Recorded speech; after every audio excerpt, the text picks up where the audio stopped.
up, you guys? My name is Garrett. I'm going to be telling you guys about the best shoe that you guys should be copping here in summer 2020. Let's get into it. So the shoe I'm going to be talking to you guys about today is the Nike P-6000 CMPT in the women's colorway. A few things that make this shoe special. It's modeled off of like a Nike Pegasus 25 or something you'd see in like, early 2000, 2006. Very reminiscent of something like a running shoe, a little bit of metallic. It's kind of like this kind of blend of white, a little hit of red across kind of the laces on the swoosh tongue, and we got some red on the outsole as well. A little bit of gold as well for you guys out here. There's a little bit more heft to it overall, kind of a thicker midsole. This isn't like a Nike Free, and it's really not that sleek. It's really more of a wider shoe, but it's not as big as like something like a Nike Monarch. Yeah, if you kind of your just basic lockdown system of kind of a crisscross pattern up front for the laces. Yeah, you got this little thread right here. Kind of locks in some of the laces. It's more of kind of a stylistic look on it. You have a nice little patent leather Nike swoosh for those of you who like, patent leather like in Jordan 11s. Yeah, so this shoe isn't exactly a new shoe that's been dropping. It was more popping around the late spring and early summer of 2019. This shoe dropped in two colorways originally. This was the women's colorway and this kind of metallic platinum or metallic premium. Then the men's dropped in an all black shoe. I wasn't vibing too much with it because I felt like it looked a little bit too much like a non-slip shoe that you get at like working at McDonald's or something. So this shoe actually popped out to me because Stevie Sal and Daniel Simmons, both on Instagram and YouTube, kind of wore this shoe, sported it really nice with some minimal kind of clothing.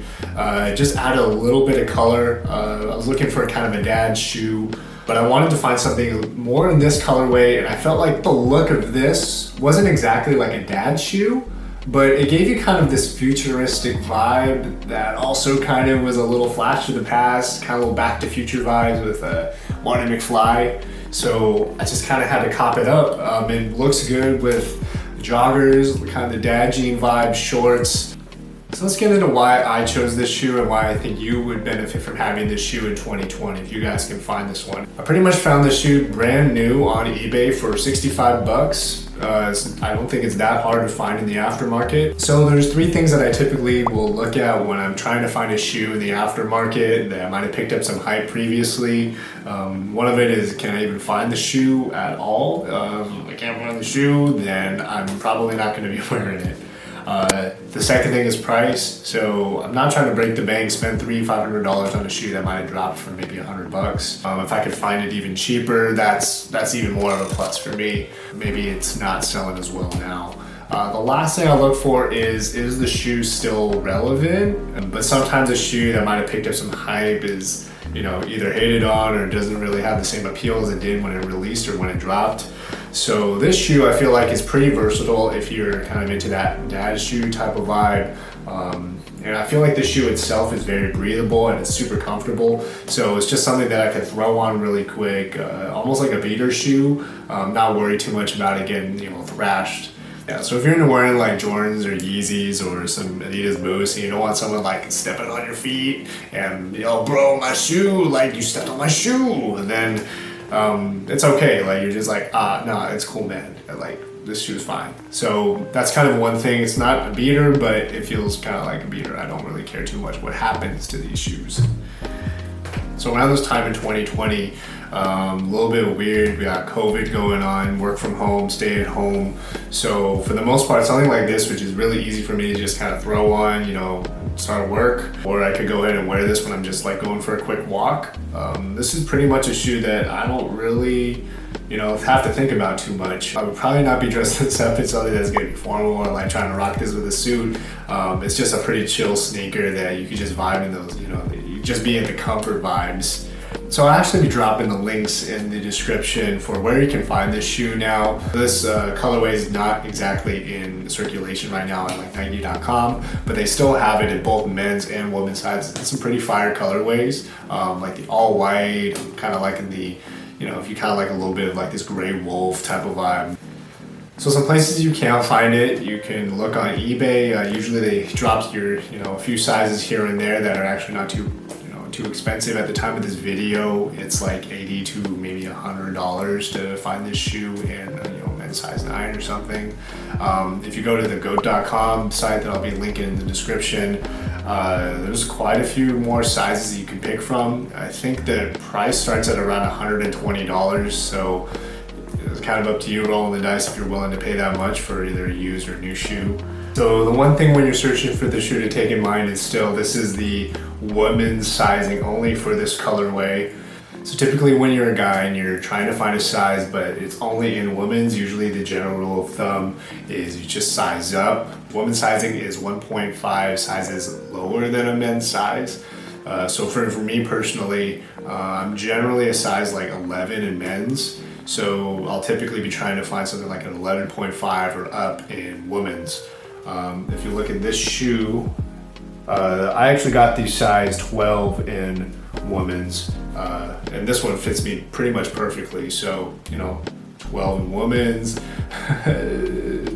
So that's pretty much just looking at like a 10.5 in men's. It's a little bit snugger, but the shoe fits pretty wide. So, if you have narrow feet, I think you'll be okay. If you can put on the shoe though and try it on in person, that's probably your best bet. If you like the men's colorways though, I would just pretty much go true to size. You could even go a half size down. The shoe is a little bit wider, so kind of just take your fit on that one. We'll be jumping in really quick to the review of the shoe and kind of what I think about it after I've had this since November 2019. So it's been about 6-7 months since I've been kind of wearing this shoe day to day. I don't typically work out in this shoe, so it's pretty much just general wear from walking around house, going for walks, just chilling, driving with the shoe. Not gonna be a ton of wear on it. I don't really take a super good care of this shoe in particular. I'm not really scrubbing it down or anything. Really haven't had to do anything with it. So there's some scuffs and some marks since the shoe is white. But if you're really good about keeping care of your shoes, you'll probably do a good job about keeping this a little bit cleaner. One thing that I'd like to note is some of the threading, if you guys can see here on the shoe, just kind of upper, here on the upper. This is starting to fray just a little bit over time. Some of these threads are kind of popping out on the upper. Got some leather over here where pedal to the metal pretty much just driving, and some scuff marks will kind of show up on the leather up in the front. I haven't had any issues with the midsole. This is a little bit odd. You could remove it. The midsole is actually kind of glued down into the shoe. You can't really, do much to remove it. Pretty much just a piece of foam. It's nothing super special. The cushioning of the midsole it's nice. It's pretty squishy, pretty airy. There's a little bit of a bounce to it, but it's nothing that's going to be like, whoa, this is an Air Max. It's definitely not like Adidas Boost. It's just kind of like a nice little cloud on your feet. So those are the reasons why I think you guys should be, picking up this old sleeper in summer 2020. Definitely recommend this guy if you're trying to wear something, just looking fresh, be comfortable, and staying safe at the same time. If you guys got any questions, just, drop them in the comments below. You can go ahead and hit that like button or hit the subscribe. Definitely helps me out. I'll be dropping some more videos coming up. So yeah, thank you guys so much for watching. Later.